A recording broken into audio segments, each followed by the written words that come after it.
Oh, Manila, Manila. Oh, Manila. Tandaan, oh, tandaan. Oh, Manila po, Manila. Oh, Manila, Manila.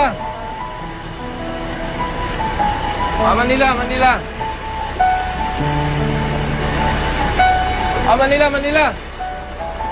Miss, pa-Manila kayo? Alis na po. Oh, Manila, Manila. Here's the key to the new house. Congratulations. At doon na si Jerry lalagyan ng mga gamit mo. Alright. Okay. Thanks. Justine, saan ka pupunta? May meeting tayo kay Mother. Hindi ako pwede, may lakad ako eh.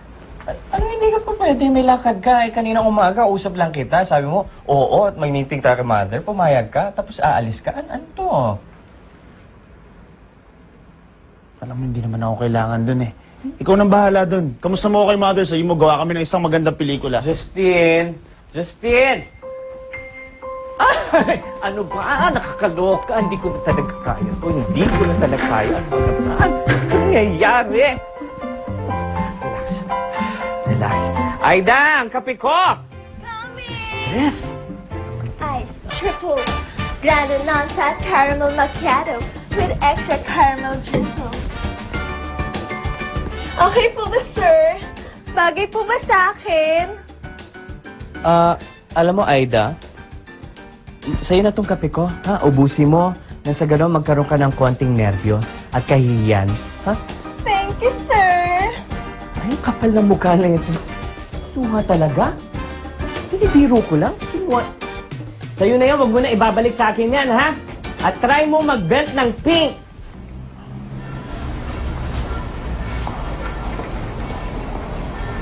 Hello. Hi, Justine. Hi. Elaine? Hello? Elaine? Hello po, Sir Justin. Si Elaine. Wala po siya dito, umalis. Umalis? Opo, nag-lunch po kasama Sir Luigi.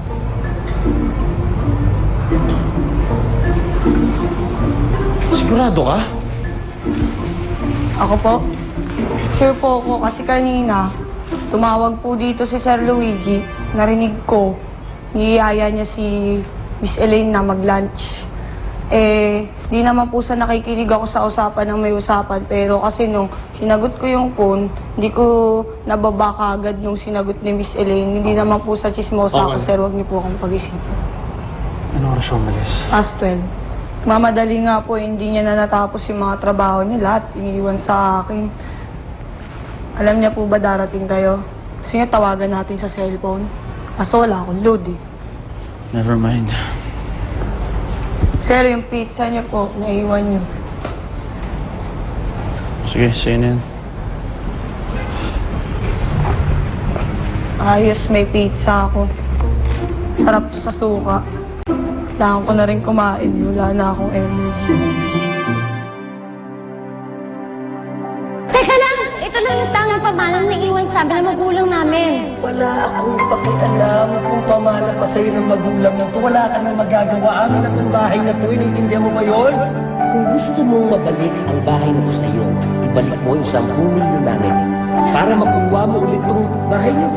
Kung wala ka 10 milyon, mabuti pa ngayon pa lang, mag-impake ka ng gamit. Lumayas ka na dito dahil illegal squatter ka na dito eh. Okay? Okay? Bye-bye!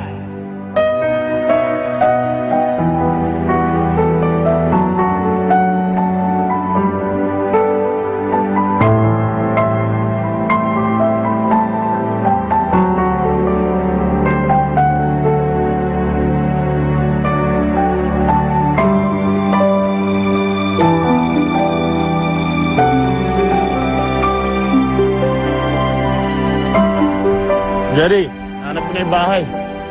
Ba? Mukhang mas maganda pa to kaysa sa pictures ah. Sige, tawagan kita ulit. Check ko lang yung loob.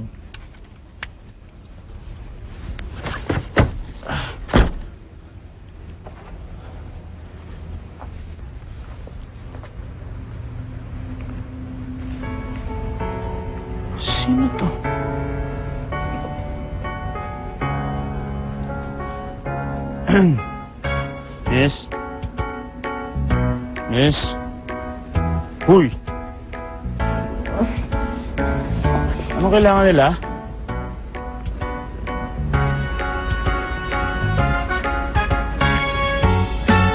Ikaw?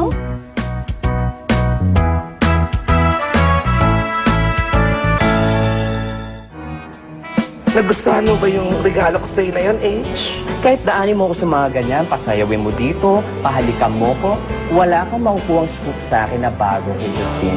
Lalo na, bago ang bahay niya. Now that's a scoop. Thank you, darling. Hindi naman kita tatakasan eh. Hindi lang ako makabayad dahil wala pa akong pera. Marunong ka naman siguro ng mga trabahong pambahay, no? Gagawin mo kong katulong? Nagkikita pa ba kayo ni Justin? Oo, parati ko kasama yan. Magkasama kayo sa bahay? Sabi ng doktora, mabuti naman daw ang pagbubuntis ko. Tapos niyan eh, peace of mind tayo na magiging safe yung baby natin, di ba? Katapos ng ginawa niyo sa akin, hindi pa rin kayo napaponsensya. Hi, Jessie! Takbo na! Naglalakas loob na ako sabihin sa'yo. I love you. Will you marry me? Yes, I will marry you. I love you too.